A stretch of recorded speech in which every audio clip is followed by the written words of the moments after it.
नमस्कार मंडळी, नोकरी आणि केंद्र या यूट्यूब चॅनल आपले स्वागत आहे. मित्रांनो, गव्हर्नमेंट ऑफ इंडिया याच्यामार्फत minister of railways recruitment boards यांच्यामार्फत या ठिकाणी पदभरती सुरू झालेली आहे.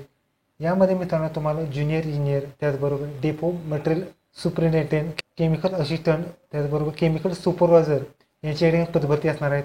आपण आजच्या व्हिडिओमध्ये ह्या जाहिरातीसंदर्भात संपूर्ण माहिती घेणार आहोत. त्यापूर्वी मी आपला चॅनल सबस्क्राईब करून बेल आयकॉन दाबा. आता आपण असा व्हिडिओ सुरू करू. ओके, तर मित्रांनो, गव्हर्नमेंट ऑफ इंडिया यांच्यामार्फत मिनिस्टर रेल्वे रिक्रुटमेंट प्रोसेस 2024ची ऑनलाईन फॉर्म प्रोसेस चालू झाली आहे. यामध्ये मित्रांनो junior engineer, depot material superintendent, chemical metrological assistant, chemical supervisor याची पदभरती असणार आहे. तर मित्रांनो, हा फॉर्म आहे तुम्हाला 30/7 पासून ते 29/8/2024 दरम्यान तुम्ही फॉर्म भरू शकता. त्याचबरोबर करेक्शन असल्यास 30/8/2024 ते 8/9/2024 दरम्यान करेक्शन करू शकता. यामध्ये मित्रांनो तुम्हाला chemical supervisor research and metrological supervisor research level 7मध्ये पे स्केल 44,900 पे स्केल असणार आहे. त्याचबरोबर वय असणार आहे 18 ते 36 वर्ष. त्याचबरोबर 17 जागा ह्या गोरखपूरसाठी फक्त असणार. त्याचबरोबर ज्युनियर इंजिनियर आणि डेपो मटेरियल सुपरिटेंडेंट आणि केमिकल असिस्टंट ज्या पोस्ट आहेत लेवल 6मध्ये 25,400 ते पर्यंत पे स्केल असणार आहे आणि 18 ते 36 वर्ष तुम्ही अप्लाय करू शकता. आणि 7,934 जागा अशा एकत्रित 7,951 जागी पदभरती असणार आहे. त्याचबरोबर एजमध्ये जर SC/ST असेल तर 5 वर्ष, OBCमध्ये 3 वर्ष वयामध्ये सवलत देण्यात आलेली आहे. त्याचबरोबर ह्या वेकन्सी आहेत त्या वेकन्सी ॲनेक्सर एमध्ये या ठिकाणी तुम्हाला दिले आहेत. यामध्ये कास्ट वाईज आणि सर्व डिटेल्स दिलेले आहेत. मित्रांनो, हा फॉर्ममध्ये ऑल इंडिया कॅन्डिडेट या ठिकाणी अप्लाय करू शकता. त्याचबरोबर वय असणार आहे मित्रांनो 18 ते 36 वर्ष या ठिकाणी तुम्ही अप्लाय करू शकता. त्याचबरोबर SC/ST 5, OBCसाठी 3 वर्ष वयामध्ये सवलत देण्यात आली आहे. त्याचबरोबर अप्पर डिव्हिजन बर्थ डेट, त्याचबरोबर अप्पर लिमिट बर्थ डेट आणि लोअर बर्थ डेटसुद्धा या ठिकाणी दिलेले तुम्ही चेकआउट करू शकता. फीचा विषय तुम्ही फी असणार आहेत. ओपन OBC जेंट्ससाठी मित्रांनो 500 रुपये फी असणार आहे. फी मित्रांनो रिफंडेबल फी असणार आहे.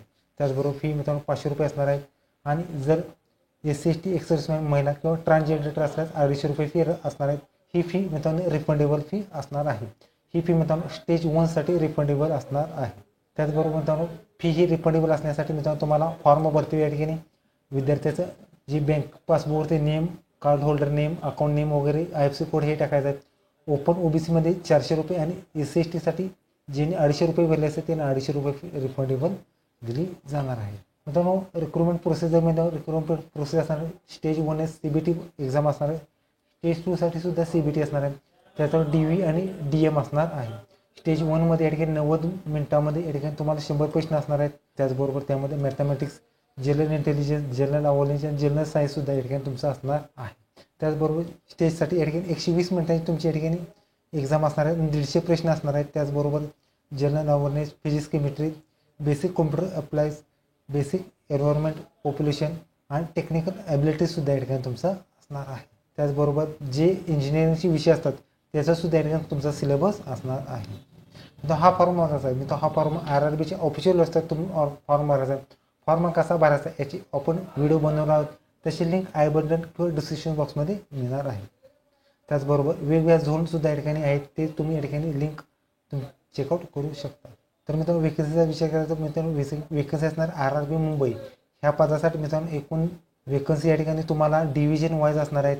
यामध्ये ज्युनियर इंजिनियर इलेक्ट्रिकलसाठी 40, त्याचबरोबर ज्युनियर इंजिनियर इलेक्ट्रिकल जे डिपार्टमेंट वेगवेगळे असतात त्यानुसार तुम्हाला या ठिकाणी जादा कमी जास्त जागा मिळून जाणार. त्याचबरोबर आरक्षण असणार आहेत. UR SC/ST OBC EWS आणि एक्सर्व्हिसमॅन आणि हँडिकॅपचं आरक्षणसुद्धा या ठिकाणी असणार आहे. त्याचबरोबर या ठिकाणी मित्रांनो हा फॉर्म भरण्यासाठी तुम्हाला या ठिकाणी कोणतंही एक्झाम सेंटर्स या ठिकाणी टाकायचं नाहीत. जे काही या ठिकाणी जे रेल्वे बोर्ड त्याचबरोबर एक्झाम सेंटर देणार आहेत ते तुम्हाला मिळणार आहे. त्याचबरोबर या ठिकाणी तुम्हाला हा फॉर्म भरायचा कसा याची व्हिडिओसुद्धा या ठिकाणी मिळून जाणार आहे. ओके, तर मित्रांनो रेल्वेमध्ये या ठिकाणी ज्युनियर इंजिनियर पदभरती मित्रांनो व्हिडिओ कसा लाईक, शेअर, कमेंट, सबस्क्राईब करा. धन्यवाद.